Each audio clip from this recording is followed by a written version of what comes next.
बुकहोलिक्स a lover of books को यो कार्यक्रममा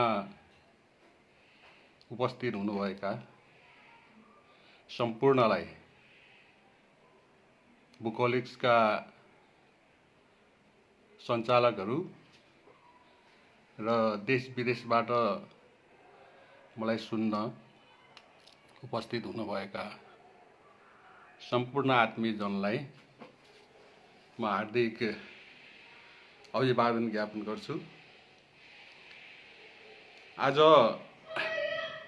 बुकहोलिक्सको यो कार्यक्रममा म यसका आयोजकहरूलाई, सञ्चालकहरूलाई हार्दिक धन्यवाद भन्दिन। मलाई लाग्छ उहाँहरूले मलाई हार्दिक धन्यवाद भन्दिनु हुनेछ। भविष्यमा भनिने त्यो सम्भावित धन्यवादको लागि म उहाँहरू सबैलाई, सगुना शाह लगायत सम्पूर्ण टिमलाई म आफ्नो तर्फबाट वेलकम भन्छु। यो एउटा अहमयुक्त भनाइ, एउटा अहङ्कार जस्तो मेरा निकटका मित्रहरूलाई, साथीभाइहरूलाई एक प्रकारले अहङ्कार प्रदर्शन गरे जस्तो महसुस भयो होला। यो मैले जानी जानी भनेको हुँ। यसको कारण पछि स्पष्ट हुने म आशा गर्छु। मेरो बुवाको नाम गणेश बहादुर श्रेष्ठ।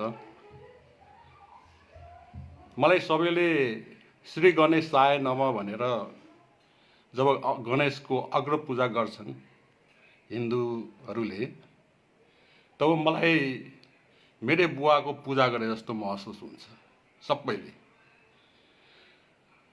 तपाईहरूलाई यो एउटा पुरानो कथा, यो गणेश र कुमारको प्रतिस्पर्धाको कथा अवश्य पनि याद छ।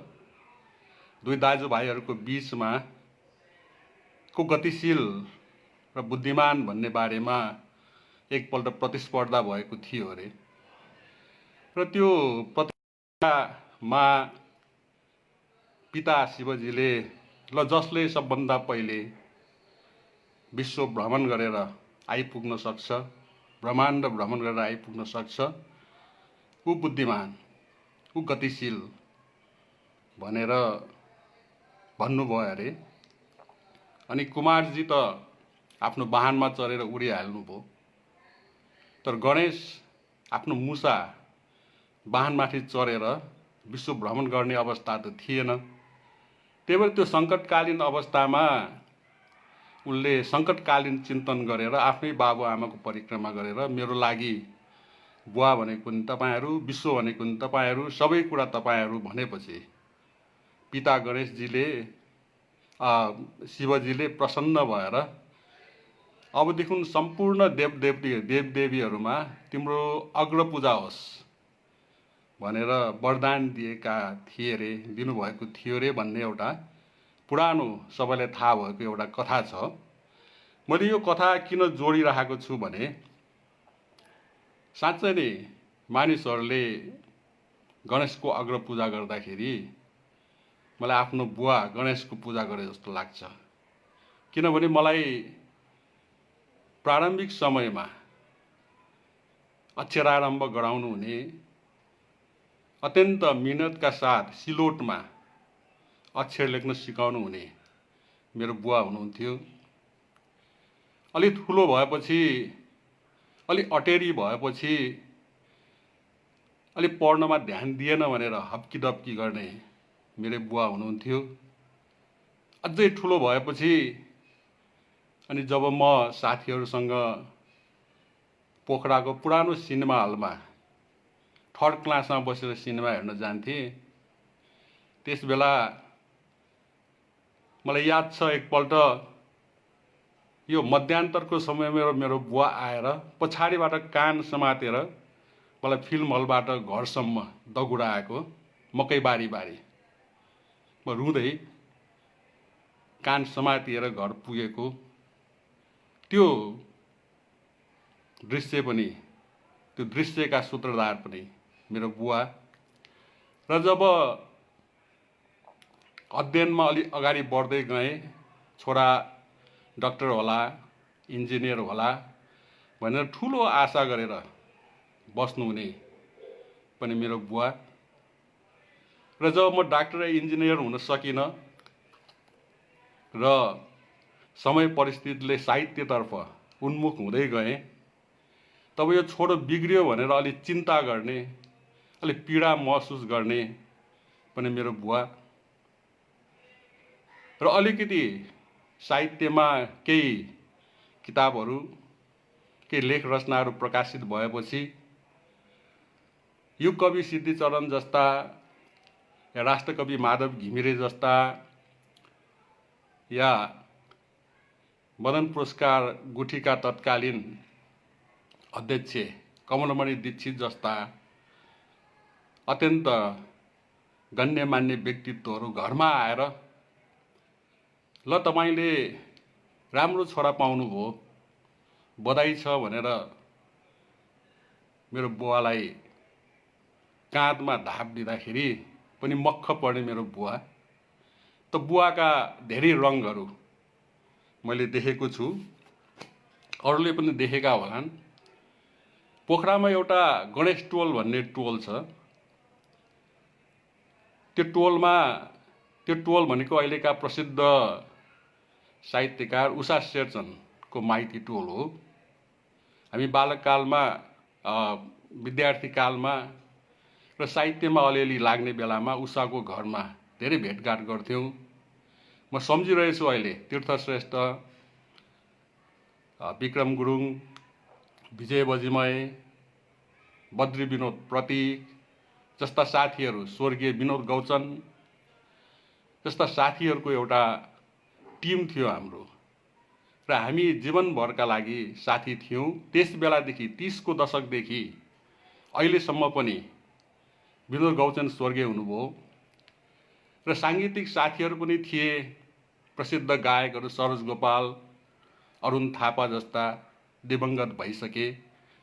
त जो हामी छौँ अहिले पनि सँगसँगै छौँ, नेपाली साहित्यमा सकेको काम गरिरहेका छौँ। र त्यो टोल, मैले टोलको कुरा गर्दै थिएँ, साथीहरूलाई मैले सम्झेँ र साथीहरूप्रति आभारी पनि भन्छु, किनभने साथीहरूकै सङ्गतबाट मैले आफ्नो साहित्यिक यात्रा सुरु गरेको थिएँ। र त्यो गणेश टोलमा, त्यो टोलको बिचमा एउटा गणेशको मन्दिर छ र बिस्काटको बेलामा नेवारहरू एउटा नेवार जातिमा बिस्काटको बेलामा गणेश जात्रा निकालिन्छ पोखरामा। र एकपल्ट म 9-10 वर्षको थिएँ, मलाई सम्झना आउँछ, त्यो गणेश टोलमा गणेश जात्रा निकालिएपछि म र मेरो माइला भाइ सप्त, जो मभन्दा 2 वर्ष मात्र कान्छो थियो, र हामी साथी जस्तो हुन्थ्यौँ सधैँ। हामी दुईजना दाइ भाइ गणेश जात्रा, हामी घुन्न जात्रा भन्थ्यौँ, त्यो गणेश जात्रा हेर्न गयौँ। र फर्कँदाखेरि मेरो टोलभन्दा अलि माथिल्लो टोलमा अहिलेका सुप्रसिद्ध कवि तीर्थश्रेष्ठका बुवा धर्मप्रसाद काकाले हामीलाई देख्नुभयो र काकाले जिज्ञासावश साथीको छोराहरू भन्न ठानेर जिज्ञासावश सोध्नुभयो, बाबु कहाँ गएर आएको? मलाई सोध्नुभयो, कहाँ गएर आएको बाबु? र मैले फुर्तिसाथ भने, म मेरो बुवाको जात्रा हेरेर आएको। गणेश जात्रा थियो, मेरो बुवाको नाम पनि गणेश थियो। र मैले गणेश जात्रालाई मेरो बुवाको जात्रा भन्न त भने, र केही लज्जित जस्तो भएपछि र धेरै समयसम्म काकाको अगाडि पढिनँ। र पछि मैले यसो सोचेँ, मैले किन भने त मेरो बुवाको जात्रा? त बुवाको त्यो एउटा अहमबोधी, एउटा जुन अभिव्यक्ति मेरो मुखबाट आयो, त्यो अभिव्यक्तिको मेरो जीवनसँग अत्यन्त गहन रूपले सम्बन्ध रहेको म अहिले महसुस गर्छु। बुवाप्रतिको आत्मीयता मात्र होइन, बुवाप्रतिको एउटा स्नेह मात्र होइन, तर त्यो भित्र एउटा म भित्र के चिजले काम गरिरहेको छ, कुन एउटा कुरा छ जसले मलाई परिचालित गरिरहेछ भन्ने कुराको एउटा बिजारोपन त्यो बालककालमा जब मैले काकालाई भने मेरो बुवाको जात्रा, त्यो अभिव्यक्तिमा त्यो झल्किएको जस्तो मैले महसुस गरेको थिएँ। त्यसैले म यो श्री गणेशाय नमः भनेर बुवालाई सम्झेर म आफ्नो यो भनाइहरूलाई आरम्भ गर्दैछु। र यो अहमको कुरा मैले निकालेको छु। आज म मेरो साहित्यिक यात्रा, मेरो जीवनको यात्राको कुरा गर्न भन्दा पनि बढी इच्छुक, आफ्नो विचारको यात्राको कुरा गर्न बढी इच्छुक भइरहेको छु। र त्यो विचारको यात्रा गर्ने क्रममा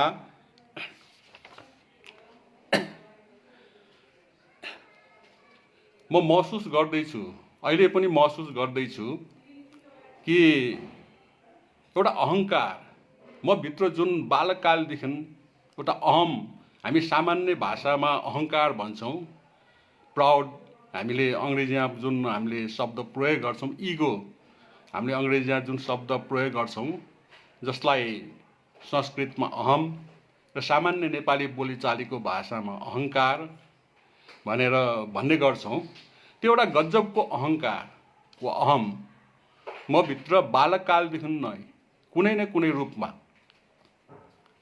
म भित्र बसिरहेको थियो भन्ने म महसुस गर्छु। र मलाई कहिलेकाहीँ लाग्छ म अहङ्कार बाँच्छु, अहङ्कारै सोच्छु र अहङ्कारहरूको रचना गर्छु शब्दहरूमा। त्यसैले तिनै अहङ्कारको रचना गर्ने एउटा रचनाकार अथवा अहमहरूको रचनाकार भएको नाताले म यहाँ आमन्त्रित भएको छु भन्ने मैले महसुस गरेको छु। मलाई लाग्छ हाम्रो सम्पूर्ण जुन विश्व ब्रह्माण्ड छ त्यो अहमयुक्त छ। विशाल ब्रह्माण्डमा जुन एउटा निर्जीव ब्रह्माण्डमा जीवनका चिन्हहरू छन्, निर्जीवता बीचका जीवनहरू, ती पनि अहङ्कारले पूर्ण छन्। र हामी जुन कवि लेखकहरू रचनात्मक अहमको कुरा गर्छौँ, यति रचनात्मक अहमको तात्पर्य बिना यी सबै रचनाहरू हुनुको तात्पर्य के, विश्व ब्रह्माण्डहरूको रचना हुनुको तात्पर्य के? त्यसैले कतै न कतै रचनात्मक अहङ्कारले भूमिका खेलिरहेको छ भन्ने म महसुस गर्छु। एउटा धेरै वर्ष पहिले मेरो एउटा 50 को दशकमा हुनुपर्छ, मेरो एउटा कथा सङ्ग्रह, विज्ञान विषयक कथाहरूको एउटा सङ्ग्रह प्रकाशित भएको छ, छोरी ब्रह्माण्ड भन्ने।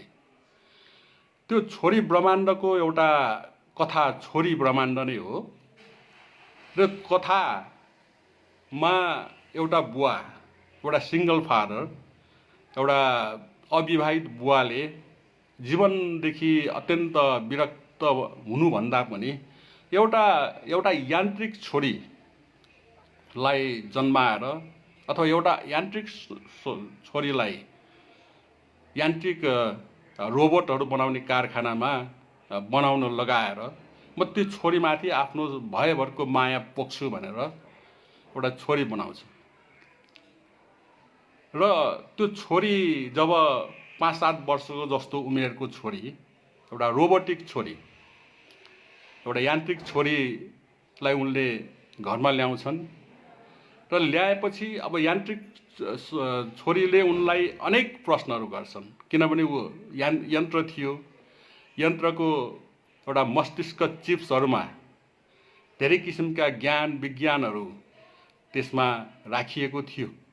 त्यसैले यो ब्रह्माण्डको रचना प्रक्रियाको बारेमा, पृथ्वीको रचना प्रक्रियाको बारेमा, जीवनको रचना प्रक्रियाहरूको बारेमा अनेक प्रश्नहरू, म त्यो डिटेलमा अब भन्दिनँ, अनेक प्रश्नहरू सोध्दै जान्छन्। अनि सोध्दै जाँदाखेरि अनि निष्कर्ष के निस्किन्छ भने ब्रह्माण्डमा कतै पनि जीवन छैन, तर पृथ्वीमा मात्र किन छ, हामी मानिसहरूकृत पृथ्वीमा किन छ भन्ने प्रश्न आयो।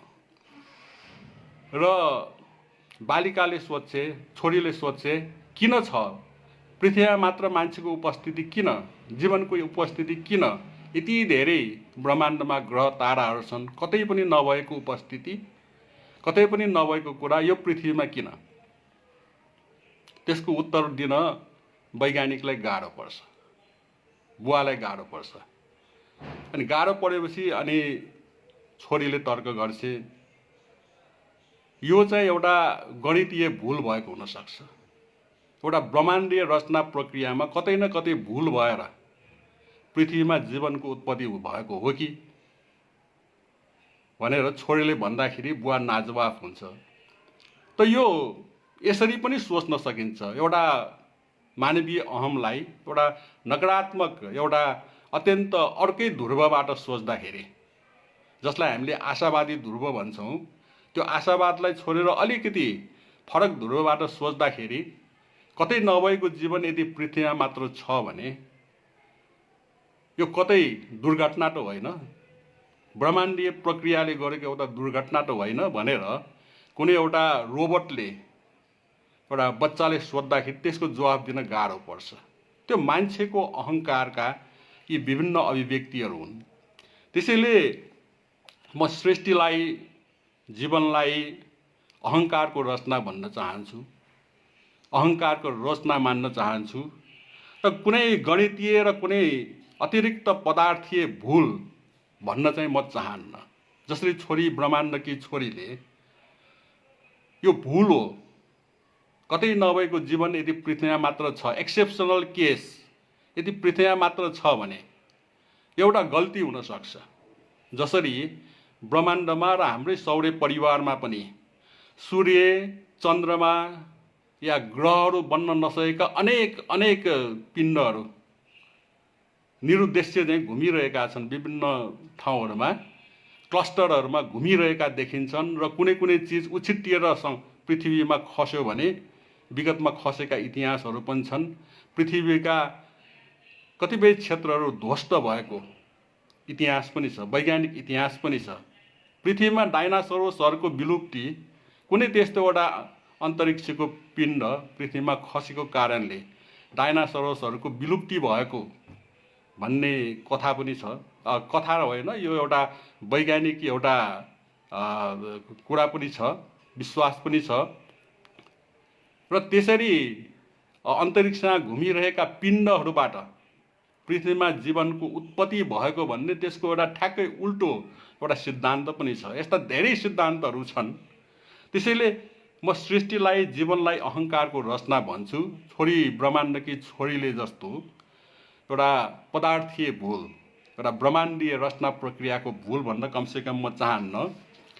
र मेरो दृष्टिमा अघि पनि मैले भने, विश्व ब्रह्माण्ड एउटा अहङ्कारको अभिव्यक्ति हो, सृष्टि अहङ्कारको अभिव्यक्ति हो, जीवन, जीवनका साहित्य, दर्शन, ज्ञान, विज्ञान र सबै कुराहरू अहङ्कारको अभिव्यक्ति जस्तो मलाई लाग्छ। प्रेमको कुरा गर्छन् मान्छेहरूले, प्रेम पनि एउटा अहङ्कारको अभिव्यक्ति हो। एउटा मुक्तकको मलाई सम्झना आउँछ, आँखाहरू जुधेपछि सम्भावनामा चिना जान हुन्छ, आँखाहरू जुधेपछि सम्भावनामा चिना जान हुन्छ, हृदय भन्ने ठाउँमा नै जीवनको मिठो गान हुन्छ। कसैले सोधे प्रेमको परिभाषा, म सत्य भनिदिन्छु कि अहङ्कार जति महान हुन्छ प्रेम त्यति नै महान हुन्छ। अहङ्कार जति महान हुन्छ प्रेम त्यति नै महान हुन्छ।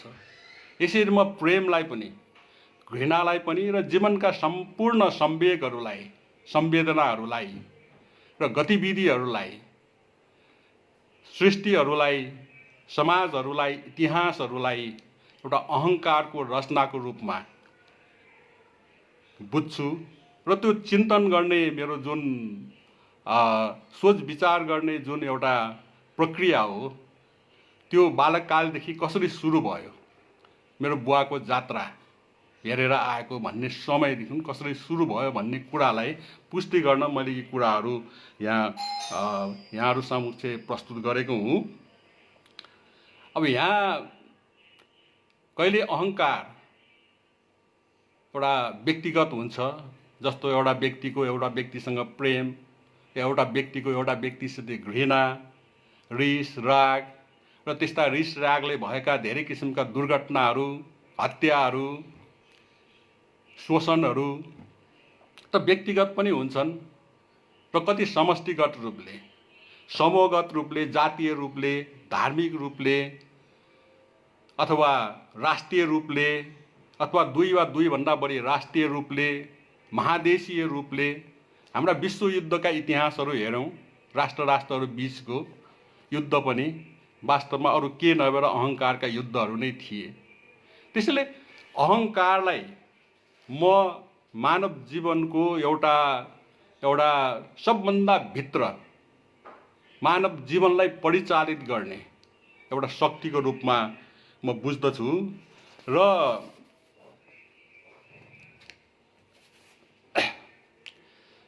र यही सन्दर्भमा एउटा कुरा मलाई के भन्न मन लागेको छ भने अहिलेको युग हामी साइबर युग भनेर भन्छौँ र त्यही युगमा भएको हुनाले अहिले यहाँहरूसित म प्रत्यक्ष रूपले संवाद गर्न सक्षम भएको छु। हामी बिहान बिहान फेसबुक, जसलाई मुहार पुस्तिका पनि भनेको सुन्छु कसैले, म पनि कहिलेकाहीँ चलाउँछु र यसो हेर्दाखेरि कतै धेरै जसो साथीभाइहरूले कसैको जन्मदिनमा शुभकामना लेखिरहेको देख्छु अथवा कसैको मृत्यु भयो भने श्रद्धाञ्जली र समवेदना चढाइरहेको देख्छु। त्यो प्रत्येक दिन जस्तो यो जन्म र मृत्युको सङ्घटनाहरू घटित भइरहेका छन् हाम्रै वरपर पनि। र त्यही क्रममा म पनि जब देख्छु कुनै परिचित व्यक्तिको जन्मोत्सव शुभकामना दिन हतारिन्छु, या कसैको मृत्यु भयो या कुनै शुभचिन्तक या कुनै परिचित व्यक्तिका कोही आफन्तहरूको मृत्यु भयो भने समवेदना या श्रद्धाञ्जली चढाउन हतार गर्ने गर्छु, सकेको दिने प्रयास गर्छु। र यसरी यो श्रद्धाञ्जली जन्मोत्सवमा शुभकामना दिने क्रमलाई मैले एक दिन सोचेँ र त्यसलाई एउटा मुक्तकको रूप मैले दिने प्रयास गरेँ, जुन मुक्तक यस प्रकारको छ। कतै शुभकामना त कतै श्रद्धाञ्जली चढाउनु छ जिन्दगी, कतै शुभकामना त कतै श्रद्धाञ्जली चढाउनु छ जिन्दगी, गन्तव्य धेरै टाढा छन् तर यात्रालाई अघि बढाउनु छ जिन्दगी, कतै शुभकामना त कतै श्रद्धाञ्जली चढाउनु छ जिन्दगी, गन्तव्य धेरै टाढा छन् तर यात्रा अघि बढाउनु छ जिन्दगी, चलायमान धरती र समयको अनन्ततामा हजुर अवश्यम भावी भनिने मृत्युलाई पनि हराउनु छ जिन्दगी, अवश्यम भावी भनिने मृत्युलाई पनि हराउनु छ जिन्दगी। यो मान्छे भएर मृत्युलाई जुन अवश्यम भावी हो भन्ने कुरा हामी सबैलाई थाहा छ, मलाई पनि थाहा छ, यहाँहरू सबैलाई थाहा छ।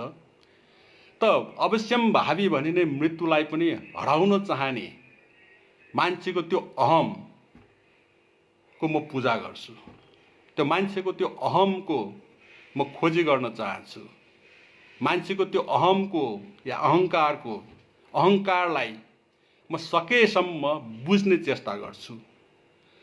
र यसै सन्दर्भमा एउटा मेरो सानो उपन्यास छ चुली भन्ने, जुन 2060 सालमा प्रकाशित भएको थियो र अहिले विद्यार्थीहरूले क्याम्पसतिर पढ्छन् पनि। र त्यो उपन्यास वास्तवमा मैले विद्यार्थी जीवनमा अमेरिकाका महान उपन्यासकार अर्नेस्ट हेमिङ्वेको the old man and sea उपन्यास पढेको थिएँ, जसले धेरै प्रभावित भएको थिए। त्यस्तै गरेर हाम्रै नेपाली उपन्यासकार र प्रसिद्ध राजनेता पनि विश्वेश्वर प्रसाद कोइरालाको मदियान पनि पढेको थिएँ। र यी साना मोदियान त धेरै सानो छ, तर old man and the sea त अलि ठुलो छ, 100 पृष्ठभन्दा अलिक बढी नै।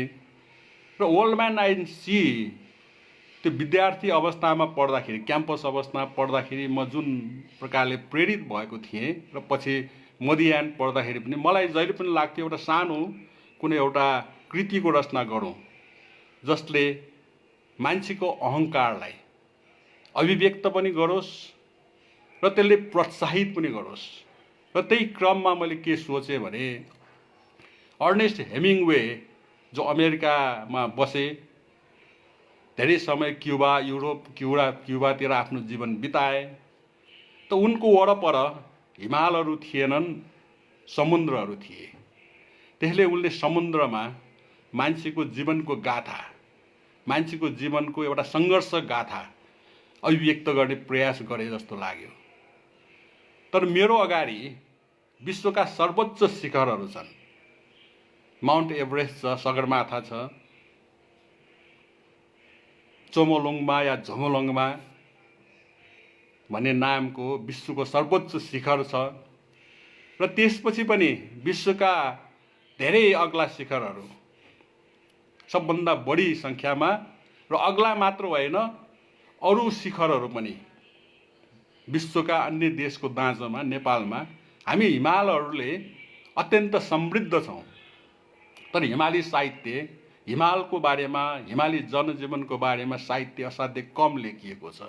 र मैले सोचेँ हेमिङ्वेको अगाडि समुद्र थियो, उनले समुद्रमा एक व्यक्तिको एउटा जीवन गाथा, सङ्घर्ष गाथा, सान्टियागो भन्ने एउटा फिसरम्यानको सङ्घर्ष गाथा लेखे भने मेरो अगाडि हिमालहरू छन् भने म हिमालमा मान्छेको सङ्घर्ष गाथा किन नलेखौँ? र हाम्रो हिमाललाई विश्वभरिका मानिसहरूले चढ्न आउँछन्, विश्वको सर्वोच्च शिखर सगरमाथा आरोहण गर्न आउँछन् भने त्यो विश्वको सर्वोच्च शिखर सगरमाथा आरोहणलाई विषयवस्तु बनाएर मैले एउटा छोटो, किनभने म पुगेको ठाउँ होइन, मैले आरोहण गरेको ठाउँ होइन, खुम्बु क्षेत्र पनि म अहिलेसम्म पुग्न सकेको छैन, त त्यस सम्बन्धी अध्ययन गरेर म पोखराको भएको हुनाले अन्नपूर्ण बेस क्याम्पसम्म पुगेको छु। जुन पोखराबाट माछापुच्छ्रे देखिन्छ त्यो माछापुच्छ्रेको ठ्याक्क पछाडिपट्टि अन्नपूर्ण फर्स्ट र माछापुच्छ्रेको बिचमा एउटा सुरम्य, एउटा साङ्ग्रिला, हामीले त साङ्ग्रिला भनेर नामाकरण गरेका छौँ, यति सुन्दर स्थल छ, हिउँले ढाकिएको र बिचमा एउटा सानो उपत्यका जस्तो। त त्यो साङ्ग्रिलासम्म म पुगेको छु अन्नपूर्ण बेस क्याम्पको। तर खुम्बु क्षेत्रमा नपुगे पनि त्यहाँ पुग्नेहरू र पर्वतारोहण गरेका, माउन्ट एभरेस्ट आरोहण गरेका हिलारी तेन्जिङ नोर्गेदेखि लिएर पछिल्लो पुस्तासम्मका धेरै धेरै आरोहीहरूको संस्मरणहरू, उनीहरूले लेखेका प्रामाणिक ग्रन्थहरू अध्ययन गरेर मैले यो सानो एउटा चुली रचना गरेको थिएँ। र यो हेमिङ्वेको ओल्ड म्यान सीको एउटा लास्ट लाइन के छ भने सङ्घर्ष गर्छ, एउटा मर्लिन भन्ने एउटा माछासँग, माछा समात्ने क्रममा सङ्घर्ष गर्दै नाउमा डुङ्गामा जाँदै 3 दिनसम्मको एउटा सङ्घर्ष गर्दा गर्दै अन्तमा उनको हातमा खास केही पर्दैन र अन्तमा किनारमा आएर ऊ चाहिँ अफ्रिकामा the old man was dreaming about the lines भन्ने अन्तिम वाक्य मलाई सम्झना आउँछ। एउटा किनारमा आएर पल्टेर चाहिँ अनि अफ्रिकामा सिंहहरू देखेको, सिंहहरूको अब हेरेको त्यो सपना देख्छ। त मलाई लाग्यो त्योभन्दा अलिकति अगाडि बढेर मान्छेको अहङ्कार के त्यहाँसम्म मात्र सीमित छ त? र मान्छेहरू किन सगरमाथा आरोहण गर्छन्? आफ्नो जीवनलाई अत्यन्त ठुलो सङ्कटमा पारेर। र त्यो सगरमाथा आरोहण गर्ने एक मात्र व्यक्ति जो अक्सिजन पनि बोकेको छैन, जसले अरू कोही व्यक्तिहरू एउटा सह आरोहीहरूसँग आरोहण गर्न गएको छैन, सगरमाथा आरोहण गरेर फर्कदाखेरि बाटोमा दुर्घटित भएर हिम आँधीमा परेर उनको मृत्यु हुन्छ। त मृत्यु हुने बेलामा अन्तिम क्षणमा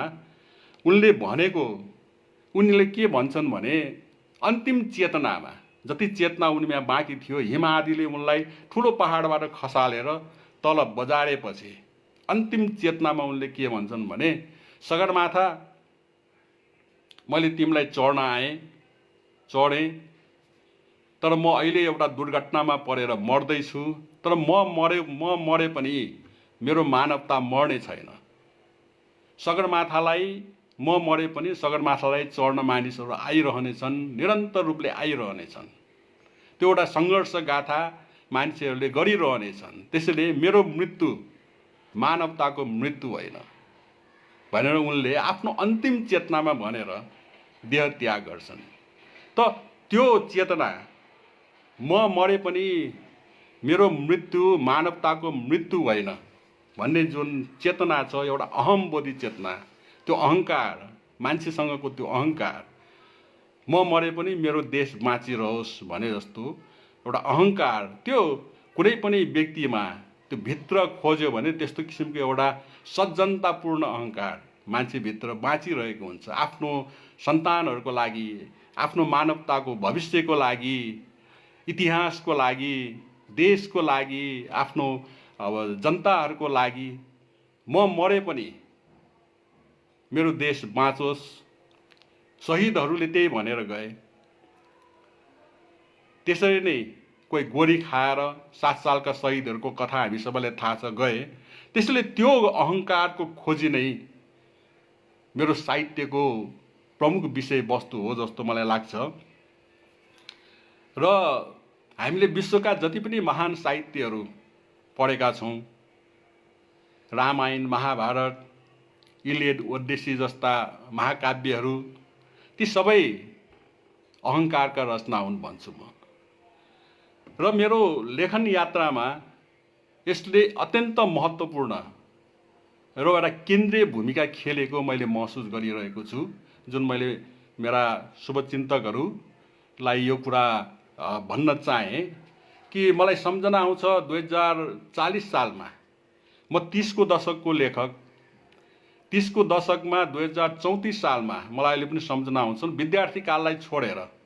किनभने यो विद्यालयको विद्यार्थी हुँदादेखि अलिअलि कविताहरू लेखिन्थ्यो, साथीहरूसँग मिलेर कहिलेकाहीँ कविताहरू लेख्ने, र एसएलसीतिर पुग्दाखेरि 9-10 कक्षामा पुग्दाखेरि अलिअलि साहित्यका पुस्तकहरू पढ्ने, सुन्ने, र बालककालमा सुनेका कयौँ महाभारत, रामायणका कथाहरू अथवा बौद्ध साहित्यका कथाहरू, जातकका कथाहरू र इसाई बाइबलका कथाहरू, ती सुनेका कुराहरूले आकर्षित त गरिरहन्थ्यो, तर साहित्यकार बन्ने कुनै योजना मनमा थिएन। तर जब यो साहित्यिक क्षेत्रमा लागेँ, 34 सालमा मेरो पहिलो रचना प्रकाशित भयो। त्यसै वर्ष विक्रम सम्वत 2034 मै हामीले पोखरामा पोखरेली युवा सांस्कृतिक परिवार भन्ने एउटा संस्थाको गठन पनि भयो त्यही बेलामा। र त्यसपछिको एउटा साहित्यिक यात्रामा, त्यो 3-4 वर्षको साहित्यिक यात्रा, जबसम्म म सक्रिय रहेँ पोखरेली युवा सांस्कृतिक परिवार र यहीँ सबै साथीहरूका साथ सक्रिय रूपमा रहेँ, मुक्त कार्यक्रम आदि कार्यक्रमहरूमा सक्रिय रहेँ। त्यसपछि जब म युनिभर्सिटी पढ्नको लागि, स्नातकोत्तर अध्ययन गर्नको लागि कीर्तिपुरमा गएँ, 2039 सालमा म गएको थिएँ। र 40 सालमा मेरो बोक्सीको आह्वान र घोषणापत्र भन्ने एउटा पहिलो कविता सङ्ग्रह, मुक्तक सङ्ग्रह मेरो पहिलो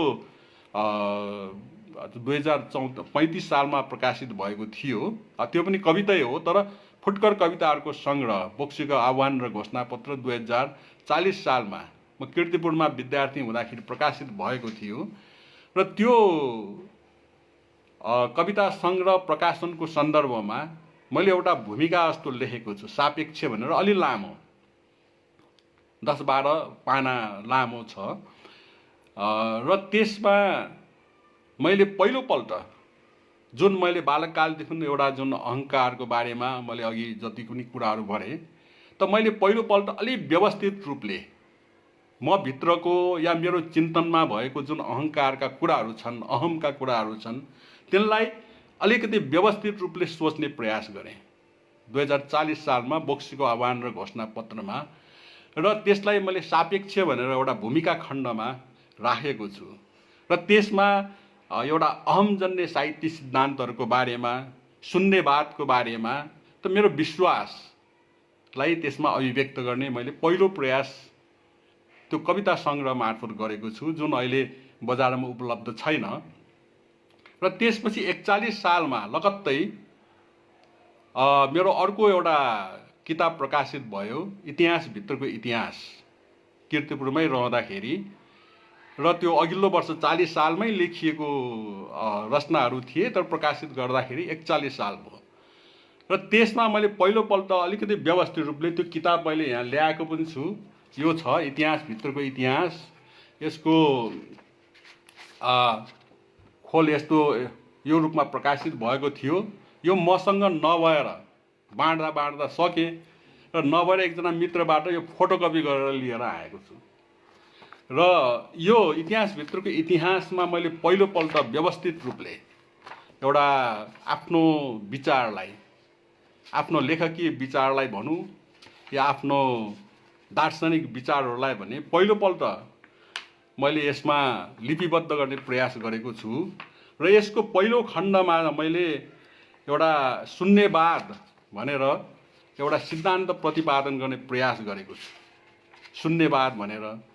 र त्यसको पछिल्लो खण्डमा त्यो आफ्नो एउटा त्यो शून्यवाद, अहमवाद, अहम शून्यवाद मैले भन्ने छु।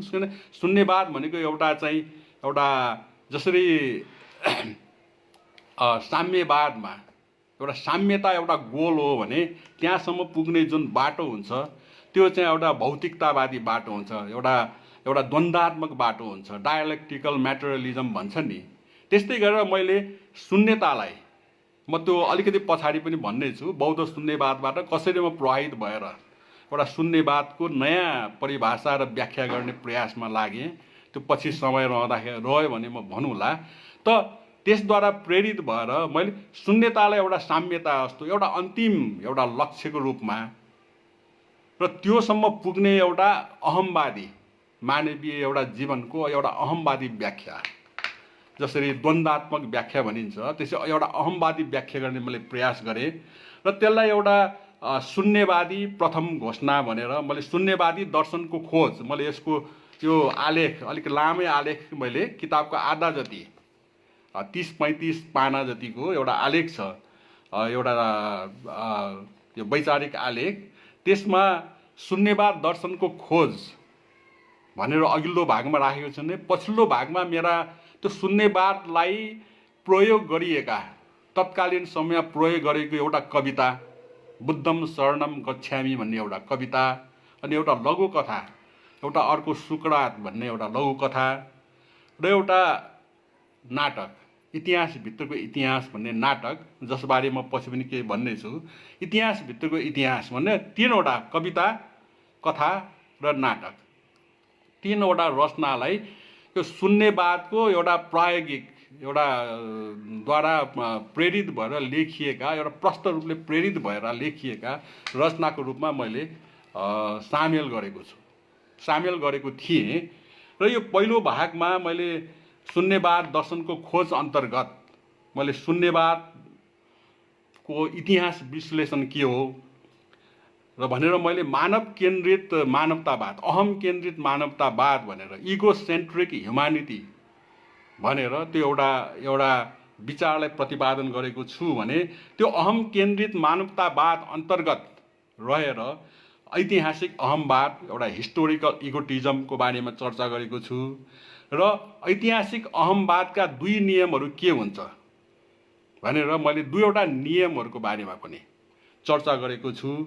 र त्यसको एउटा द्वन्द्वात्मक डायलेक्टिकल त्यो खेल, एउटा प्रणाली के हो, र त्यसको जुन मान्छेभित्रको अहम छ त्यसको सृजनासँग के सम्बन्ध हुन्छ, त्यसबारेमा सृजनात्मक अहमवाद। अनि अहम, अस्तित्व र शास्त्र भनेर महान दार्शनिक शास्त्र, जो अस्तित्ववादी दार्शनिक रूपमा तत्कालीन समयमा विश्व प्रसिद्ध हुनुहुन्थ्यो, अहम, अस्तित्व र शास्त्रको बारेमा चर्चा गरेको छु। र शून्यवादी साहित्यमा अहमको खोज भनेर अनि केही उद्धरणसहित विभिन्न, अब भगवत गीतादेखि लिएर बाइबलसम्मका, उपनिषददेखि लिएर विभिन्न पुस्तकहरूबाट केही उद्धरणहरू दिएर शून्यवादको साहित्यमा यसरी प्रयोग भएको छ शून्यताको बारेमा या मानवीय अहमको बारेमा यसरी साहित्यिक पुस्तकहरूमा प्रयोग भएको छ भनेर मैले चर्चा गरेको छु। र अब यी चर्चाहरू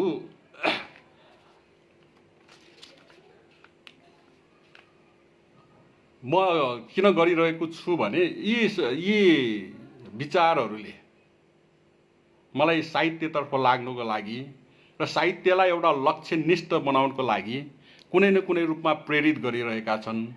र यहाँनिर म के कुरा एउटा स्पष्ट भन्न चाहन्छु भने नेपाली साहित्यमा पनि विश्व साहित्यमा पनि धेरै किसिमका वैचारिक आन्दोलनहरू भएका छन्, यहाँहरू सबैलाई थाहा छ। र त्यस्ता आन्दोलनहरू अधिकांश त्यस्ता आन्दोलनहरू पश्चिमेली प्रभावमा नेपालमा आएका पनि छन्। र म ती आन्दोलनहरूको चर्चा गर्दिनँ। एउटै कुरा म के भन्न चाहन्छु भने त्यस्ता आन्दोलनहरू जसले चलाइरहेका छन्, म नाम लिएर कसैको भन्न चाहन्न, जो चलाउँछन् र मेरो साहित्य चाहिँ यो आन्दोलन अन्तर्गतको र अरूको साहित्य चाहिँ फरक भनेर सिद्ध गर्ने कोसिस चाहिँ गर्छन्। जस्तो हाम्रो सबभन्दा सुप्रसिद्ध आन्दोलन नेपालमा सायद होइन, निश्चित रूपले पनि आयामेली आन्दोलन हो, जुन हाम्रो अग्रगण्य पुस्ताले प्रयोग गर्नुभएको थियो र त्यसको प्रभाव पनि नेपाली साहित्यमा व्यापक रूपले परेको थियो, मलाई पनि परेको थियो। तर म चाहिँ शून्यवाद अन्तर्गत के सोच्छु भने कुनै पनि रचना शून्यता विमुख या अहम विमुख चाहिँ हुँदैन।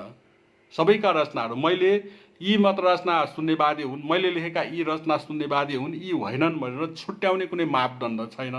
र मेरा बाहेक अन्य व्यक्तिका रचनाहरू, विश्वमा अहिलेसम्म जति पनि साहित्यिक रचनाहरू या अन्य रचनाहरू, वैचारिक रचनाहरू लेखिएका छन्, ती शून्य विमुख छैनन्। सबैमा आफ्नो किसिमले शून्यताको प्रयोग भएको छ र त्यसलाई कसरी खोज्ने, प्राथमिकता कसलाई दिने भन्ने कुराको मात्र प्रश्न हो जस्तो मलाई लाग्दछ। प्राथमिकता मैले अहमलाई प्राथमिकता दिएँ र यो मैले इतिहासभित्रको इतिहासमा यस बारेमा अलिकति विशद रूपले सुरुमै चर्चा गरेको छु। अहम भनेको मान्छेको सबभन्दा, हामी यो अहम, यो कति अहङ्कारी, यो कति घमण्डी भनेर यसलाई चाहिँ हेर दृष्टिकोणले हेर्छौँ। त्यसको एउटा रूप हो, त्यो सबभन्दा निम्न रूप। तर यसमा बुझ्नुपर्ने कुरा के लाग्छ भने यो शून्यवाद दर्शनको खोज अन्तर्गत मैले सामान्य विवर्तनको नियम भनेर एउटा नियमबाट सुरु गरेको छु, the law of general evolution भनेर। जसरी बुद्धले दुःखलाई पहिलो प्राथमिकता राखे, जीवन दुःखपूर्ण छ भनेर, मैले जीवन दुःखपूर्ण होइन, जीवन अहमपूर्ण छ। अहम छ त्यसले त्यसले दुःख अनुभूति गर्छ, अहम छ त्यसले त्यसले सुखको अनुभूति गर्छ भनेर अहमलाई प्राथमिकता राख्ने कोसिस गरेको हुँ। त्यस्तै जिजस क्राइस्टले प्रेमलाई, सबैलाई प्रेम गर, लभ इज गड भनेर प्रेमलाई प्राथमिकता राख्ने प्रयास गरे। मैले भने ठिक छ, प्रेम छ जीवनमा, दुःख छ जीवनमा, अरू पनि धेरै कुराहरू छन्, भावनाहरू छन्, संवेदनाहरू छन्। ती सबै चिजलाई, त्यो सबै चिजहरूको भित्र के छ त? कुनै व्यक्तिले कुनै व्यक्तिलाई किन प्रेम गर्छ, कुनै व्यक्तिले कुनै व्यक्तिलाई किन घृणा गर्छ, त्यसको पछाडि ऊ भित्र अन्तर्निहित एउटा अहम हुन्छ। त्यो अहमद्वारा परिचालित भएर कसले कसलाई प्रेम गर्छ भने कसले कसलाई घृणा गर्छ। त्यसैले यो प्रेम र घृणाको जुन खेल विश्वमा खेलिन्छ र हामी त्यही एउटा खेल अन्तर्गत नै बाँच्छौँ र एक दिन मर्छौँ र सकिन्छ भने केही चिजहरू आफ्ना सन्ततिहरूलाई छोडेर जान्छौँ। तर यो प्रेम र घृणाको जुन एउटा समीकरण छ त्यो अहम परिचालित छ। त्यसले अहम केन्द्रित, हामी मान्छेहरू अहमद्वारा परिचालित भएको हुनाले अहम केन्द्रित मानवतावाद नै हामी मान्छेको वास्तविक जीवन दर्शन हो भनेर म त्यो दिशातर्फ प्रेरित भएर त्यसैलाई इतिहासभित्रको इतिहासलाई यसमा जुन मैले धारणाहरू, दार्शनिक भनौँ या वैचारिक धारणाहरू अभिव्यक्त गरेको छु, जुन मैले त्यसको शीर्षकहरू मात्र मैले तपाईँहरूलाई पढेर सुनाएँ, जुन अहिले बजारमा उपलब्ध छैन, यसको अर्को प्रिन्ट यसलाई अझै विशद रूपले केही पुनर्लेखन गरेर अर्को एउटा एडिसन एउटा संस्करण निकाल्ने कोसिस म अवश्य पनि गर्नेछु।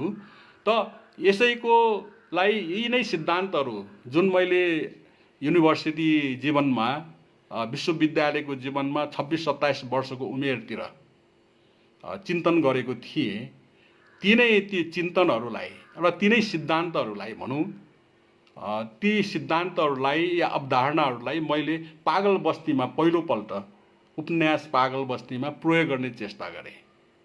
र यो पागल बस्तीको सम्पूर्ण कथा भनेको प्रेम कथा मात्र होइन, त्यो एउटा दर्शनको कथा पनि हो। र इतिहासभित्रको इतिहासमा मेरा जति पनि चिन्तनहरू छन्, जस्तो एउटा प्रारम्भिक चिन्तन के छ भने जीवन अहमयुक्त छ, अहम मुक्त छैन। एउटा सामान्य वाक्य हो। त त्यो सामान्य वाक्यमा मलाई लाग्छ विश्वका सम्पूर्ण जति पनि धर्म दर्शनहरूले सोचेका कुराहरू छन् त्यसको खण्डन छ, जुन कुरामा मान्छेहरूको ध्यान त्यति गएको छैन। म भन्दैछु जीवन अहमयुक्त छ, तर हामीले हेऱ्यौँ भने म सबैलाई समाधार गरेर आदरपूर्वक मैले पागल बस्तीमा पनि र यो इतिहासभित्रको इतिहासमा पनि मैले यो कुरालाई लेखेको छु, आफ्नो विचार प्रस्तुत गरेको छु। अग्रगण्य विचारहरू, एउटा अगाडि कुनै विचार या अगाडि कुनै दर्शन नभइकन पछाडि कुनै विचार या दर्शन जन्मदैन। त्यसले म आफ्ना अग्रगण्य विचारकहरू, दार्शनिकहरू, साहित्यकारहरू सबैप्रति र वैज्ञानिकहरू सबैप्रति म कुनै न कुनै रूपले आभारी छु। किनभने उहाँहरूले भनेका कुराहरू, लेखेका कुराहरू नपढेको भए मेरा विचारहरू पनि जन्मने थिएन। उहाँहरूबाट मैले धेरै कुराहरू, फ्राइडका कुराहरू, इगोको कुरा फ्राइडले पनि गरेका छन्, अहमको कुरा, तर मनोविश्लेषणको क्रममा। त्यसले यी कुराहरू, यी सबै विचारकहरूबाट म कुनै न कुनै रूपमा प्रेरित छु। तर आफ्नो विचार प्रस्तुत गर्ने क्रममा मैले के भने अलिकति उहाँहरूको जुन मूलभूत विचार छ त्यो विचारभन्दा केही फरक विचार मैले गर्ने प्रयास गरेको हुँ, जसमाथि मलाई लाग्छ नेपाली साहित्यमा साह्रै कम मात्र ध्यान गएको छ। मैले भने जीवन अहमयुक्त छ, तर त्यसो भन्दाखेरि बुद्धलाई मान्नेहरू, मैले भनेको छु बुद्धले जुन बुद्धत्व प्राप्त गरे भने लामो समयको तपस्या र चिन्तनपछि जब उनलाई कुनै किसिमको एउटा ज्ञान प्राप्तिको अनुभूति भयो र उनले चाहिँ अब मैले ज्ञान प्राप्त गरेँ र मैले प्राप्त गरेको ज्ञानलाई समाजमा अरू व्यक्तिहरूलाई दिनुपर्छ भन्ने एउटा सदाशयतापूर्वक उनले उपदेशहरू दिन थाले। त्यो घटनाक्रमलाई मैले बुद्धत्व एउटा बोधि प्राप्त गरेँ, बोधि वृक्ष मुनि बसेर बोधि प्राप्त गरेँ भन्ने जुन सुप्रसिद्ध कथन छ, त मैले भनेको छु बुद्धत्व प्राप्त, बुद्ध धर्ममा बुद्धत्व प्राप्त कुन अवस्थामा हुन्छ? अहमलाई परित्याग गरेपछि। जब मान्छेले अहमलाई परित्याग गर्छ तब मान्छे इन्लाइटेन्ड हुन्छ, बुद्धत्व प्राप्त गर्छ। हिन्दू धर्ममा पनि त्यही हो, मुक्ति प्राप्त गर्छ, शब्द मात्र फरक हो। यता निर्वाण प्राप्त गर्छ, बुद्ध धर्ममा निर्वाणका कुराहरू आउँछन्, अथवा बुद्धत्व या अत्यन्त महान ज्ञान प्राप्तिको कुरा आउँछ। तर त्यो सबै मान्छेभित्र भएका अहमहरूलाई परित्याग गरेपछि नै त्यो अवस्था आउँछ भनिएको छ धर्महरूमा। यता इसाई धर्ममा साल्भेसनको कुरा, त अहमलाई त्याग गरेपछि र पछिसम्मका दार्शनिकहरू र विचारकहरू सबैले के भनेका छ भने मान्छेभित्र अहम छ, त्यो शक्तिशाली छ भन्ने कुरामा कुनै विवाद कसैको छैन, तर त्यसलाई त्याग गर्नतर्फ, यसलाई त्याग गर्नुपर्छ भनेर प्रत्येक युगका चिन्तकहरू, दार्शनिकहरूले जोड दिएका छन्। र मलाई आश्चर्य लाग्यो, यदि मान्छे अहमद्वारा परिचालित छ भने त्यो अहमको परित्याग कसरी हुन सक्छ? यो चिन्तन प्रक्रिया नै गलत छ। मान्छेले अहमलाई त्याग गर्न सक्दैन, किनभने मान्छे अहमयुक्त प्राणी हो। तर मान्छेले निम्नतर अहमलाई उच्चतर अहममा परिणत गर्न सक्छ, ट्रान्सफर्मेसन मान्छेमा हुन सक्छ। कायाकल्पित हुनसक्छ मान्छेको अहम, तर अहम त अहम नै हो। त्यसैले मैले भने बुद्धत्व पनि एउटा अहम हो, बुद्धको बुद्धत्व पनि एउटा अहम हो। र जसले आफूलाई भगवान भनेर घोषित गरेका छन् ती सबैका अभिव्यक्तिहरू पनि अहम जन्य अभिव्यक्तिहरू हुन्। जिजसले भन्थे I am a son of God, म ईश्वरको छोरा हुँ, अहम जन्य अभिव्यक्ति हो। त यस्ता किसिमका अब गीताको कृष्णको कुरा गरौँ, जसलाई हामी हिन्दूहरू चाहिँ पूर्णावतार भन्छौँ। र गीतामा एउटा तपाईहरूले अवश्य पढ्नु भएको छ, गीतामा एक ठाउँमा भनिएको छ मान्छेलाई मृत्युले मार्दैन, कालले मार्दैन, मान्छेको अहङ्कारले मार्छ। कालले मार्दैन, अहङ्कारले मार्छ भनेर गीतामा भनिएको छ। तर तपाईले गीतालाई, जसलाई कृष्णजीले अर्जुनलाई सुनाएको जुन गीता छ, त्यो गीतालाई राम्रोसँग अध्ययन गर्नु, त्यो सम्पूर्ण गीता सायद विश्वको अहङ्कारको सबभन्दा ठुलो, अहम अभिव्यक्तिको सबभन्दा ठुलो दस्तावेज सायद गीता हो। सर्वधर्मम परित्यज्य मामेकम शरणम व्रज, किन भने कृष्णले यदा यदा हि धर्मस्य ग्लानिर्भवत भारत अभ्युत्थानाय धर्मस्य तदात्माहं सृजाम्यहम् परित्राणाय साधूनां विनाशाय च दुष्कृतां धर्मम संस्थापनार्थाय सम्भवामि युगे युगे। तो यति ठुलो अहमयुक्त अभिव्यक्ति, जब जब धर्मको नाश हुन्छ र पापको वृद्धि हुन्छ, तब म पृथ्वीमा पापको नाश गर्नलाई, विनाश गर्नलाई अवतार धारण गर्छु। तो कृष्णको अहमजन्य अभिव्यक्ति। त्यस्तै उनले प्रत्येक वाक्यमा, हो मलाई अत्यन्त मनपर्छ भगवत गीता, त्यसको कर्मयोग, त्यसको स्थित प्रज्ञ दर्शन र यो अहमको अभिव्यक्ति पनि मलाई मनपर्छ। हामी कहाँ प्रारम्भदेखि नै छ, उपनिषदका दार्शनिकहरूले अहम ब्रह्मास्मि भनेका छन्, म नै ब्रह्म हुँ। एउटा व्यक्तिले म ब्रह्म हुँ भनेर सोच्ने त्यो चिन्तन प्रक्रिया हाम्रा वैदिक दार्शनिकहरूले नै हामीलाई दिएका छन्। तत्त्वमसीको एउटा मन्त्रहरू हामीलाई दिएर जानुभएको छ। त्यसले त्यो अहमको महत्त्व सबैले आदिकालदेखि नै, इतिहासको आरम्भदेखि नै बुझ्दै आएको कुरा। तर गल्ती के भएको म महसुस गर्छु भने त्यसको निराकरण गर्नुपर्छ, त्यसलाई हटाउनुपर्छ भन्ने कुरामा गल्ती भएको देखिन्छ। र त्यो गल्ती हाम्रा साहित्यहरूमा, हाम्रा दर्शनहरूमा, हाम्रा ज्ञान विज्ञानहरूमा छरपस्टिएका छन्। त्यसले मानव जातिलाई, अहिलेको हाम्रो समाजलाई, अहिलेको हाम्रो साहित्यलाई र सम्पूर्ण मानव मनोविज्ञानलाई अहिलेको अवस्थाबाट अगाडिको अवस्थामा लाने हो भने यो एउटा गलत चिन्तन प्रक्रियालाई सुधार्नुपर्छ। हामी अहमयुक्त प्राणी हौँ, त्यसले अहमबाट मुक्तिको खोजी गर्ने होइन, अहमलाई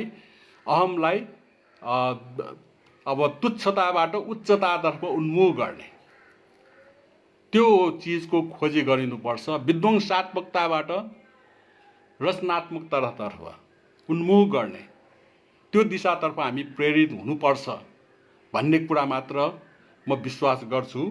र त्यही क्रममा पागल बस्ती लगायतका मेरा जति पनि रचनाहरू छन्, विशेष गरी उपन्यासहरूमा यसबारेमा मैले चिन्तन गर्ने प्रयास गरेको छु।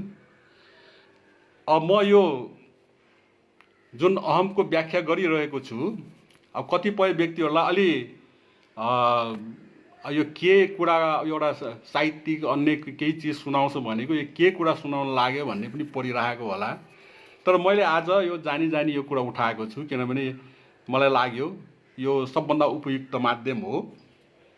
म राम्रोसँग भन्न नसकुला, तर मेरो विचार केही न केही रूपमा यहाँहरूसम्म पुगोस् भन्ने चाहना राखेर म यी कुराहरू भनिरहेको छु।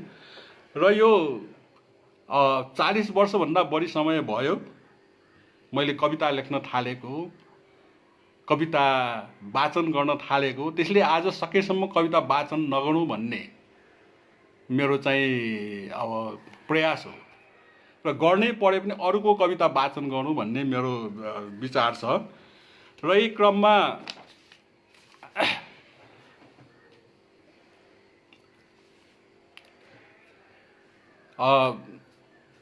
एउटा अघि मैले कुरा गर्दै थिएँ छोरी ब्रह्माण्डको कुरा, अनि त्यसपछि अहङ्कारको व्याप्तिको कुराहरू मैले जुन गरेँ, त्यही क्रममा एउटा कुरा के भन्न चाहन्छु भने म कहिलेकाहीँ विज्ञान कथाहरू लेख्छु।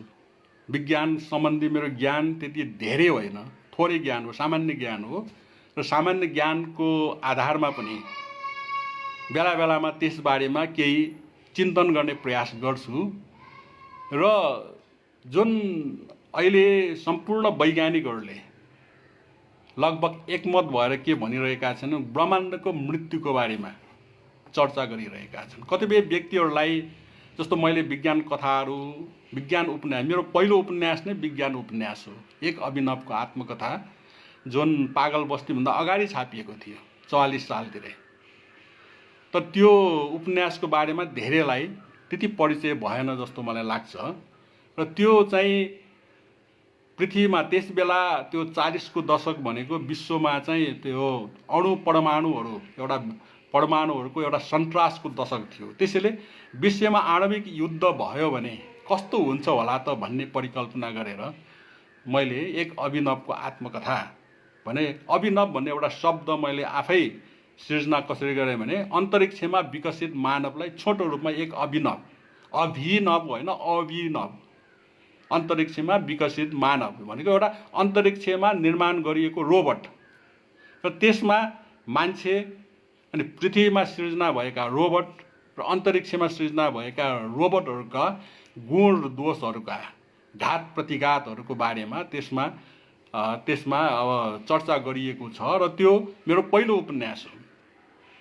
र त्यही क्रममा म के भन्दैछु भने यो ब्रह्माण्डको मृत्यु या यो सौर्य परिवारका कुराहरू या विज्ञान कथा, यो देशमा यस्ता चिजहरूको आवश्यकता किन छ भन्ने पनि एक थरी साहित्यकारहरू भनौँ या साहित्य प्रेमीहरूको एउटा जमात पनि म देख्छु। देशमा यति धेरै समस्याहरू छन्, बाढी पहिरोका समस्याहरू छन्, गरिबीका समस्याहरू छन्, भोकमरीका समस्याहरू छन्, अनेक धेरै समस्याहरू छन्। तर किन यस्ता कुराहरू, यो उडन्ते कुराहरू, कपोलकल्पित कुराहरू, स्वैर काल्पनिक कुराहरू किन लेख्ने भन्ने पनि एक वर्ग हामी कहाँ छ। मेरो कुनै आलोचना छैन उहाँहरूप्रति, मैले कहिले आलोचना पनि गरेको छैन। तर यी चिजहरू पनि छन्, ती चिजहरूको बारेमा पनि हामीले लेख्नुपर्छ, हामी लेखिरहेका छौँ। तर साथसाथै मान्छेको दिल र दिमागमा जे चिजहरूले सबभन्दा बढी प्रभावित पार्छन् अथवा ढोका ढकढक्याउँछन्, ती चिजहरूको बारेमा के हामीले नलेख्ने? बुद्धको समयमा कति धेरै समस्याहरू थिए, बुद्धले घर छोडेर ज्ञानको खोजमा किन गयो भन्ने प्रश्न मलाई लाग्छ सामूहिक प्रश्न होइन। र यो त्यसैले हामीले नै जुन देशमा बुद्ध जस्ता व्यक्ति जन्मे, महान विचारक या महान दार्शनिक, त्यो देशका प्रत्येक व्यक्तिले दार्शनिक चिन्तन गर्नुपर्छ जस्तो मलाई लाग्छ। सोच विचार जीवनको बारेमा, मानव जीवनको बारेमा, भविष्यको बारेमा, विश्वको बारेमा, ब्रह्माण्डको बारेमा सोच विचार गर्ने प्रयास गर्नुपर्छ जस्तो मलाई लाग्छ। र त्यही क्रममा म कहिलेकाहीँ सोच्छु, विज्ञान कथाहरू, मेरा 3-4वटा विज्ञान कथाहरू प्रकाशित छन्, छोरी ब्रह्माण्ड लगायत अरू पनि। र मैले एकपल्ट सोचेँ कि यो ब्रह्माण्डको मृत्यु हुनु भयो भने के हुन्छ? हामी भन्छौँ नि शाश्वत साहित्यको कुरा गर्छौँ, इटर्नल साहित्यको कुरा गर्छौँ, जीवनको कुरा गर्छौँ, अमर प्रेमको कुरा गर्छौँ। तर जब ब्रह्माण्डै रहँदैनन्, जब सौर्य परिवारै रहँदैन, जब पृथ्वी नै रहँदैन भने यो शाश्वत चिजहरू कहाँ रहन्छन् भन्ने विचार पनि त कहिलेकाहीँ आउँछ मनमा। र त्यही क्रममा मलाई के लाग्यो भने वैज्ञानिकहरूले जुन अहिले भन्छन्, जुन बिग ब्याङ र बिग क्रन्चको जुन कुरा गरिरहेका छन्, पृथ्वीको एउटा उत्पत्ति, एउटा कुनै कालखण्डमा पृथ्वीको उत्पत्ति हुन्छ र उत्पत्ति भएपछि एक दिन विनाश हुन्छ। अहिले धर्म र विज्ञान कता कता हाम्रो पुरानो धर्म र विज्ञान कता कता जोडिन पुगेको जस्तो महसुस मलाई हुन्छ। र यही सन्दर्भमा मैले दुईटा कथा लेखेको थिएँ। एउटा चाहिँ ब्रह्माण्डको मृत्यु अघि र एउटा चाहिँ ब्रह्माण्डको मृत्यु पछि। यो एउटा पदार्थहरूको गीत भन्ने मेरो एउटा कथा सङ्ग्रह छ, विज्ञान कथाहरूको एउटा 12वटा कथाहरू भएको एउटा सङ्ग्रह छ। त्यसको सुरुमा ब्रह्माण्डको मृत्यु पछिबाट यो कथा सङ्ग्रह सुरु हुन्छ। मृत्यु पछि के अवस्था होला त भन्ने एउटा परिकल्पना छ। यो अलि लामो छ, तर पछाडि एउटा सानो लघु कथा छ, ब्रह्माण्डको मृत्यु अघि भन्ने।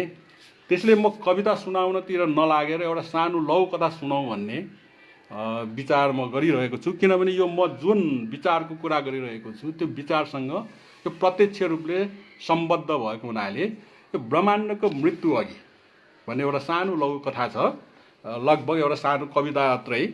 म त्यो सुनाएर म यो किन सुनाउन चाहिरहेको छु भने अस्ति यो लघुकथा समाज नेपालले यो लघुकथा वाचनको कार्यक्रम राखेको थियो र त्यहाँ पनि मैले एउटा कथा सुनाएँ र त्यसै बेला मलाई महसुस भएको कविता जस्तै लघुकथाहरू पनि वाचन गर्न सकिन्छ। ब्रह्माण्डको मृत्यु अघि म वाचन गर्छु अनि अरू कुरा भनौँला है। कुनै बेला जब समय थिएन ब्रह्माण्डको जन्म भयो।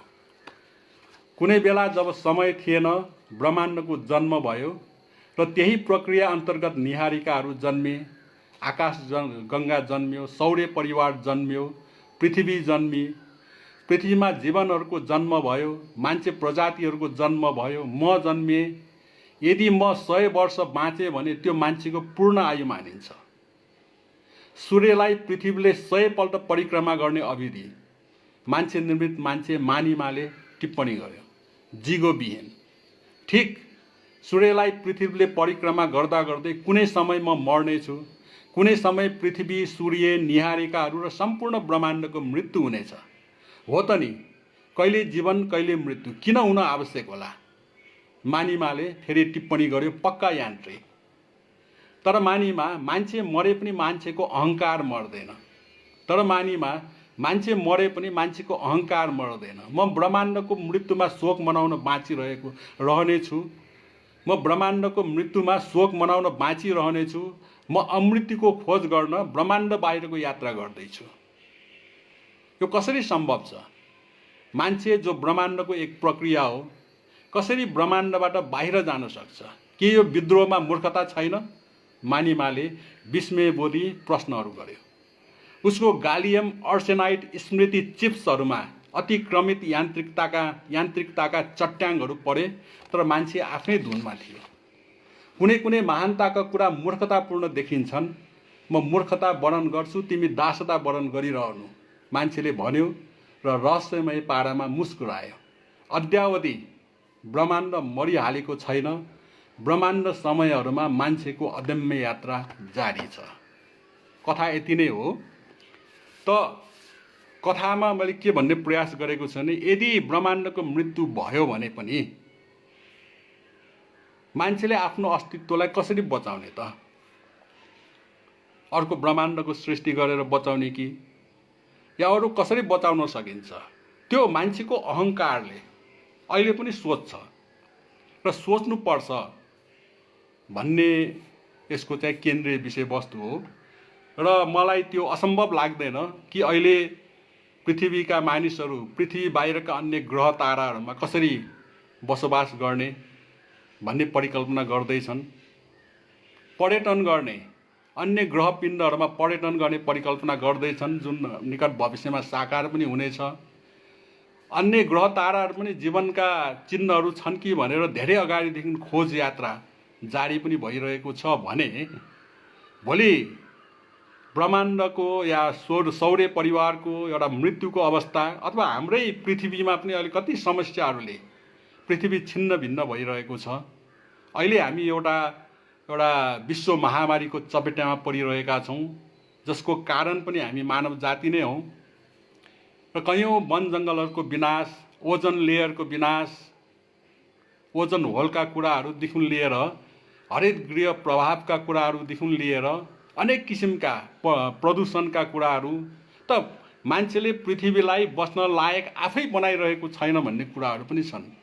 र भोलि पृथ्वी बस्न लायकको भएन, या बस्न लायकको भएर पनि पृथ्वीमा मान्छेहरूको जनसङ्ख्याको चापले गर्दाखेरि पृथ्वीमा मान्छेहरू अट्ने सम्भावना भएन भने त निश्चय पनि अरू ग्रह ताराहरूतर्फ हेर्नुपर्ने अवस्था हुन्छ भने त भोलि ब्रह्माण्डको मृत्यु भएपछि पनि मान्छेको अहङ्कारले होइन म मरे पनि मेरो मानवता, मेरो पृथ्वी या मेरो मानवता या मेरो ब्रह्माण्ड बाँच्नुपर्छ भनेर त्यो चिन्तन नगर्ला भन्ने कुनै त्यस्तो कारण छ जस्तो मलाई लाग्दैन। र मान्छेहरूले आफ्नो देशप्रति, आफ्नो साहित्य, आफ्नो देश, आफ्नो जातिप्रतिको जुन एउटा जिम्मेवारी छ, त्यो जिम्मेवारीका साथसाथै अन्य एउटा विश्व ब्रह्माण्डले जुन जिम्मेवारीका कल्पनाहरू गर्छन्, ती कल्पनाहरू पनि मानवोचित एउटा मानव धर्म हो भन्ने मलाई लाग्छ। र त्यसको पछाडि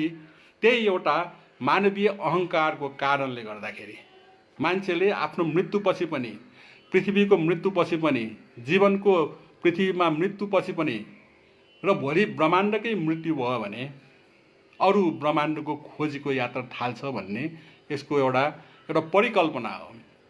र मैले एउटा योभन्दा अगाडि अझै अगाडि विद्यार्थी कालमै एउटा इथर भन्ने नाटक लेखेको थिएँ, जुन साझा प्रकाशनबाट त्यही नाममा एउटा सङ्ग्रहको रूपमा प्रकाशित छ। र त्यसमा पनि एक ठाउँमा मैले के परिकल्पना गरेको छु भने एउटा वैज्ञानिक परिकल्पना कि गरेको छु, यदि पदार्थ ब्रह्माण्ड छ भने हाम्रो जुन ब्रह्माण्ड छ त्यो पदार्थ ब्रह्माण्ड, यो पदार्थ ब्रह्माण्ड छ भने पदार्थ छ र वैज्ञानिकहरूले प्रति पदार्थको पनि कुरा गर्छन्, एन्टी म्याटरको पनि कुरा गर्छन् भने ब्रह्माण्ड छ भने कतै न कतै प्रति ब्रह्माण्डको पनि अस्तित्व होला। र यदि त्यहाँ प्रति ब्रह्माण्डको अस्तित्व छ भने एकभन्दा बढी ब्रह्माण्डको पनि त अस्तित्व हुन सक्छ।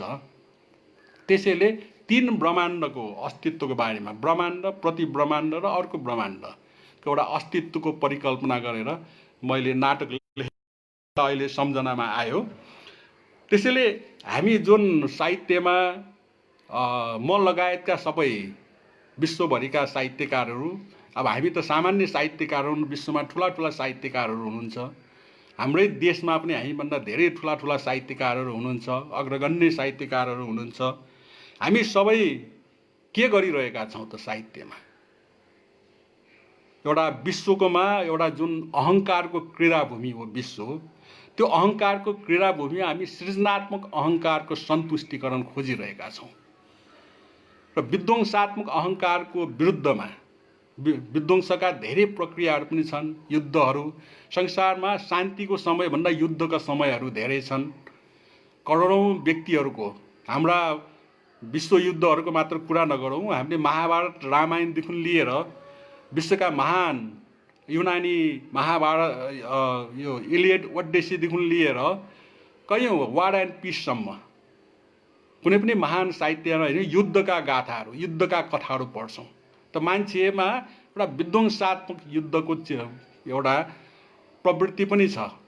भनिन्छ नि मान्छेसँग क्रिएटिभ मात्र होइन, एउटा मृत्यु चिन्तन गर्ने एउटा प्रवृत्ति पनि हुन्छ भनेर एउटा वैज्ञानिकहरूले त्यसबारेमा पनि कुरा गर्छन्। त्यसैले एउटा सृजनात्मक एउटा बाटो छ भने एउटा विध्वंसात्मक बाटो छ। र हामी साहित्यकारहरू, कलाकारहरू हामी सृजनात्मक बाटोतर्फ अग्रसर हुन्छौँ जस्तो लाग्छ। र सृजनात्मक बाटोतर्फ अग्रसर हुनु भनेको विध्वंसात्मक बाटोलाई, जुन एउटा विध्वंसहरू छन्, त्यो विध्वंसहरूबाट समाजलाई, देशलाई र विश्वलाई र विश्व समुदायलाई सचेत बनाएर विध्वंसबाट सृजनात्मकतर्फ उन्मुख गर्नु हो जस्तो मलाई लाग्छ। र त्यही क्रममा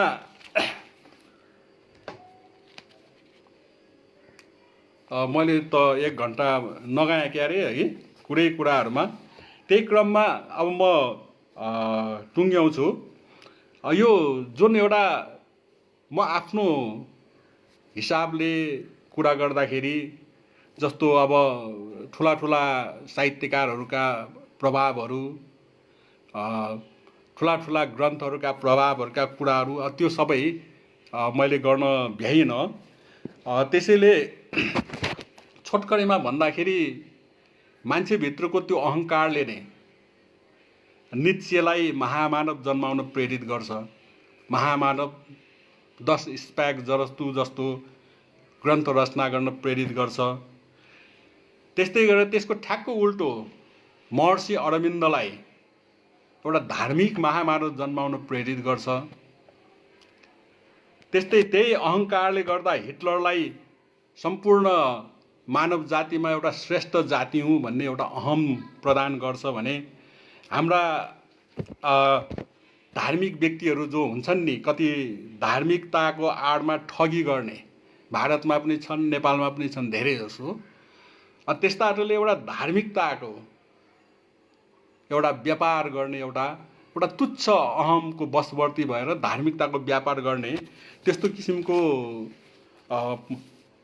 किसिमको उमा पनि लागिरहेको छ। त्यसैले यो क्रममा मलाई के लाग्छ भने यो मलाई जति पनि साहित्य मैले रचना गरेको छु या एउटा चिन्तन गर्ने प्रयास गरेको छु, त्यो एउटा अहम केन्द्रित मानवतावादको एउटा अवधारणालाई अगाडि राखेर मैले चिन्तन गर्ने प्रयास गरेको छु। र कहिलेकाहीँ मलाई युजी कृष्णमूर्तिका कुराहरू धेरै मनन योग्य लाग्छन्। एउटा भारतका एकजना महान दार्शनिक युजी कृष्णमूर्ति, कहिलेकाहीँ उनी के भन्छन् भने यो प्लेजरको कुरा, ईश्वरीयताका कुराहरू भनेको एउटा न्युरोलोजिकल प्रब्लम मात्र हो भनेर उनी भन्छन्। उनको एउटा प्रसिद्ध ग्रन्थ छ थट इज योर एनिमी। यो विचार गरेर कतै पुग्छु, कुनै एउटा लक्ष्यमा पुग्छु भन्ने कुराहरू, यो जुन मान्छेहरूले ठुला ठुला विचारका कुराहरू गर्छन् यसको कुनै महत्त्व छैन। अनि उनी भन्न जान्थे, उनलाई गुरु सम्झेर जो व्यक्तिहरू उनका पछि लाग्न चाहन्थे तिनलाई उनले प्रष्टसँग भन्छे don't follow me, I am lost भनेर भन्थे। म कोही गुरु होइन भनेर भन्थे। तर उनलाई गुरु मानेर उनको पछि लाग्न चाहनेहरूको पनि एउटा ठुलो जमात पहिला पनि थियो र अहिले पनि छ। त्यसले यो विचारले, मान्छेको अहमयुक्त विचार आफैमा एउटा अहमयुक्त कुरा भएको हुनाले त्यो अहमयुक्त विचारले दुनियाँलाई जुन प्रकारको सभ्यतालाई विनाश गरिरहेको छ, सभ्यतालाई उठाएको छ भने विनाश पनि गरिरहेको छ। त त्यो विनाशलाई देखेर कहिलेकाहीँ युजी कृष्णमूर्ति जस्ता ठुला ठुला दार्शनिकहरूले विचारकै विरुद्धमा युद्ध गर्छन्। थट इज योर एनिमी, मान्छेको विचार नै मान्छेको शत्रु हो सम्म भन्ने गर्छन्। तर बुझ्नुपर्ने कुरा के छ भने मान्छेको विचार मान्छेको शत्रु हो भन्नु पनि आफैमा एउटा विचार हो, त्यो आफैमा एउटा अहमजन्य विचार हो। त्यसैले एउटा रचनात्मकतातर्फ, सृजनात्मकतर्फ उन्मुख हुने विचारहरूको पक्षमा हामी साहित्यकारहरू लागेका छौँ भन्ने मलाई लाग्छ। र त्यही क्रममा म अहिले यहाँ छु र आफ्ना विचारहरू व्यक्त गर्न पाइरहेको छु। अब यसको लागि जो व्यक्तिहरूले यहाँहरूले के अपेक्षा मबाट गर्नुभएको थियो मलाई थाहा छैन, तर मैले समय धेरै लिएँ, कुराहरू त धेरै थिए। अब मैले शून्यवादका दार्शनिक पक्षहरूको बारेमा केही कुरा गरौँ भनेर सोचेको थिएँ, 7-20 भइसक्यो। त्यसैले अब यो कवि भएर सौरभक्तले कविता सुनाएन भन्ने पनि कतिपयले होला। अन्तमा म एउटा आफ्नो कविता होइन, किनभने आज मैले त्यो प्रसङ्गवश 2टा मुक्तक त सुनाएँ, तर मैले चाहेँ कि आज आफ्नो विचार मेरा शुभचिन्तक र मेरा पाठकहरूसम्म पुर्याउँ भन्ने मात्र मैले सोचेँ।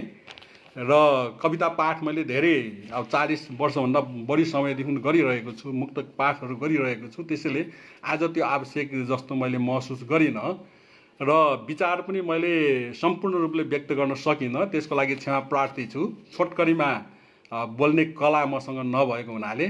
त्यसले मलाई एउटा ग्रिसका सन् 1979 मा नोबेल पुरस्कार विजय गर्ने एकजना ओडिसियस एलिटिस भन्ने एकजना प्रख्यात कविको एउटा कविता मैले त्यही बेलातिर एउटा पोखराबाट प्राङ्गण भन्ने पत्रिका निस्कन्थ्यो विश्व साक्य र नारायण कार्की दाईहरूको सम्पादनमा, र त्यसमा म, दुर्गा बडाल, उषा भट्टचन्द त्यस बेलाको, अहिले शेरचन, तीर्थ श्रेष्ठ आदि हामी चाहिँ सहयोगी थियौँ।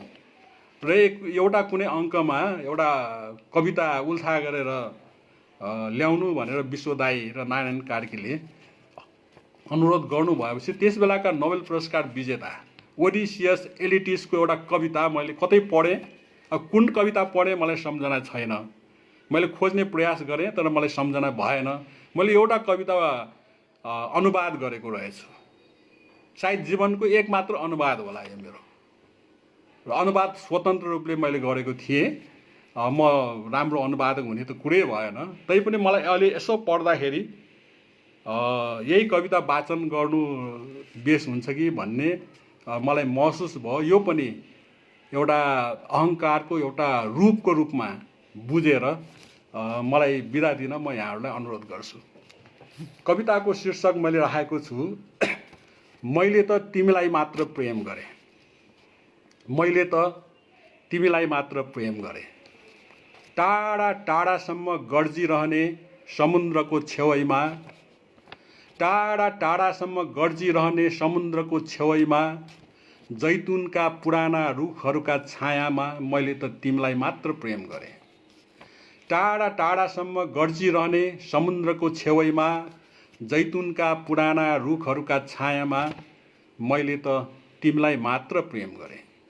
जो ममाथि ढुङ्गा प्रहार गरिरहन्छन्, जो ममाथि ढुङ्गा प्रहार गरिरहन्छन्, तिनीहरू रहने छैनन् कहिल्यै पछि। त्यो फोहरा रहिरहनेछ जसलाई मैले बनाएँ ती प्रहार गरिएका ढुङ्गाहरू बटुलेर। यसको किनारमा युवतीहरू आउँछन् बिहानीको सूर्य किरण सँगसँगै, ओठहरू चलमलाउँछन् तिनका र केसहरू लहराउँछन् दूरगत भविष्यतर्फ। यस फोहरासम्म हावा खियाएर आउँछन् आबाबिल, यस फोहरासम्म हावा खियाएर आउँछन् आबाबिल, र पानी पिएर तृप्तिको उडान लिन्छन्। जीवन त यसरी नै चल्छ, सपनामा दिइएको चुनौती त सपना नै बनिदिन्छ, सपनामा दिइएको चुनौती त सपना नै बनिदिन्छ। अनि कता कता अन्तरीपमा पीडा हुन्छ, तर आकाशको हृदयमा कुनै स्वर सुनिँदैन। ए मृत्यु बिनाको देवता, मलाई भन तिमी के ओठहरूमा फुसफुसाइरहेका छौ। ए मृत्यु बिनाको देवता, मलाई भन तिमी के ओठहरूमा फुसफुसाइरहेका छौ। दिनदिनै म आइरहेको हुन्छु तिमीसम्म, अनि देख्छु रात रातका ताराहरूका इच्छाहरू, तिम्रो प्रेमको लहरमा छचल्किरहेका साँच्चै कष्टप्रद दिनहरूका कति कति आकाङ्क्षाहरू तिम्रो जमिनबाट फुटेर नै बगिरहेका छन्। म जिन्दगीको उपवनमा हजारौं हजार लिलीका उन्मुक्त बिरुवा रोप्छु। म जिन्दगीको उपवनमा हजारौं हजार लिलीका उन्मुक्त बिरुवा रोप्छु।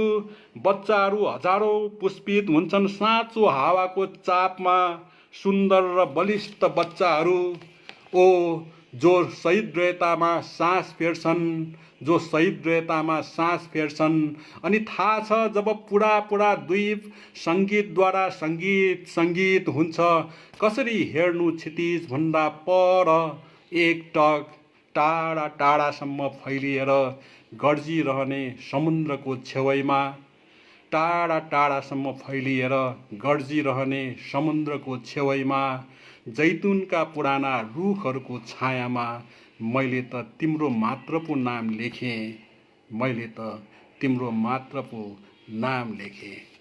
धन्यवाद। यसको साथै यहाँहरू सबैलाई, हुन त यो लकडाउन कार्यक्रम हो, लकडाउनमा तपाईँहरू सबै सुरक्षित हुनुहुन्छ, खुसीको कुरा। र म पनि यो सम्पूर्ण लकडाउनभरि छोरी सरस्वती प्रतीक्षाको घरमा छु र अहिले पनि उनैको घरबाट यहाँहरूसँग कुरा गरिरहेको छु। यहाँहरू सबै भविष्यमा पनि सुरक्षित हुनुहोला र यो विश्व महामारी चाँडभन्दा चाँडै विश्वबाट निराकरण होस् भन्ने आकांक्षा गर्दै कामना गर्दै यहाँहरूसँग बिदा हुन्छु। सबैको जय होस्।